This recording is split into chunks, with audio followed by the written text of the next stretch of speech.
702 Finance Feature. 9 minutes to 2 o'clock in our finance feature for today. We are going to be chatting to STANLIB, and in this conversation, we really want to find a way of how it is that we demystify the role of advisors in the institutional investment ecosystem. So, of course, when we do talk about institutional investors, who exactly are we referring to? We are joined in this conversation by Keletsi Lehlokoe, who is client fund manager at STANLIB Asset Management right here on 702. Keletsi, welcome to the show. Thank you for joining us. Hi, Relebogile. Thank you for having me, and thank you to all the listeners.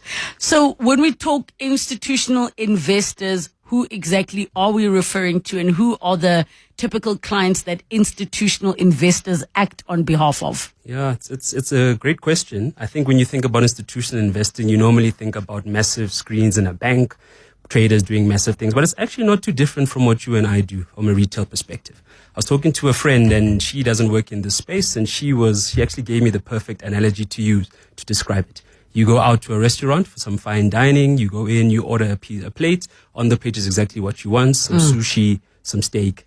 That is retail investing. You've created a portfolio for yourself, you've put all these different ingredients on it, all the different asset classes, and that is retail investing.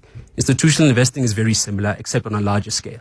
So instead of now you going to the restaurant by yourself to order for yourself, you've now been asked by your church, by your friends, by your society to actually go and create a function for them at that particular restaurant. And so now you are investing, or now you have to decide, how do I create plates for each and every person, set menus, etc. And so you're doing what you would normally do for yourself, depending on your tastes. Yes.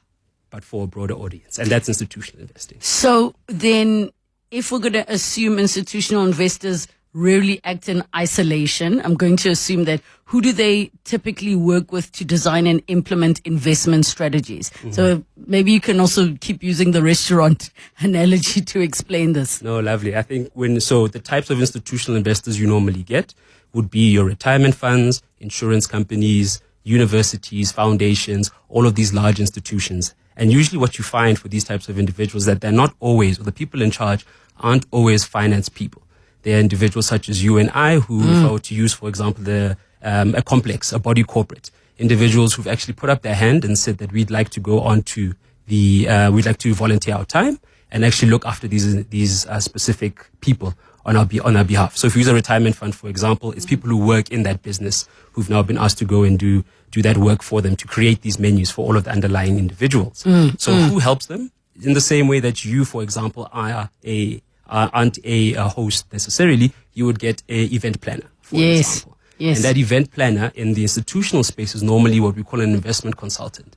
And that's the individual who understands all of the different asset managers, who understands investments, understands assets, understands who's better, who does what well. So if we're using the restaurant example, they'll know which restaurants do steak well, which restaurants do sushi well, who are the chefs in that particular restaurant, who are the waiting staff, how long have they been there, what do they do? And so they'll be able to advise you in order to find the right restaurant so that your Stockville doesn't say, hey, this lady doesn't know how to put something together. We can't trust this one. We don't trust them. So how do all these institutional role players actually work together to just ensure that they stay independent and fiduciaries of those large sums of money that they manage?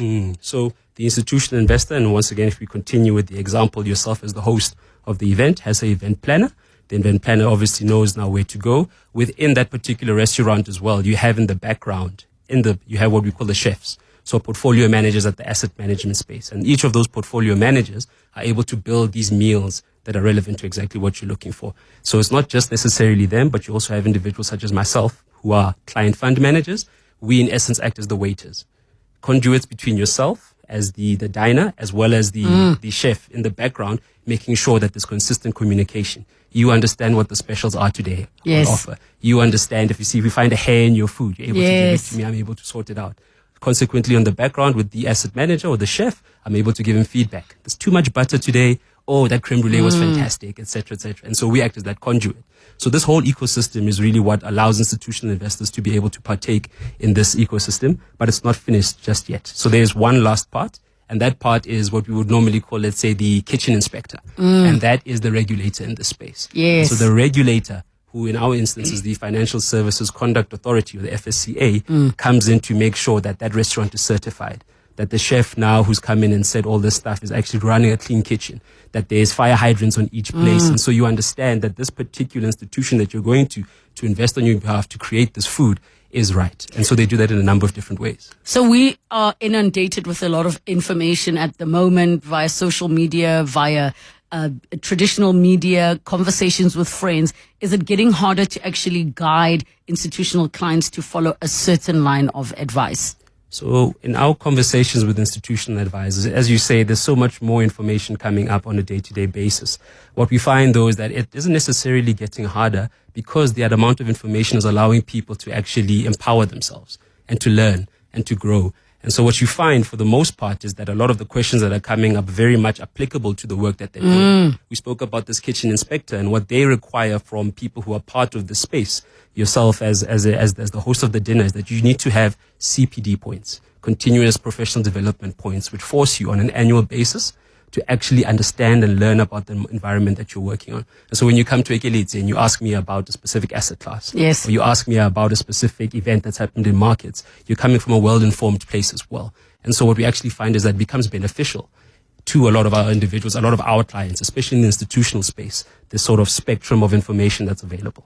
Yeah, we're going to have to leave it there, Keletsi. Thank you so much for your time and for chatting to us on this finance feature that's been brought to you by STANLIB Asset Management. Thank you.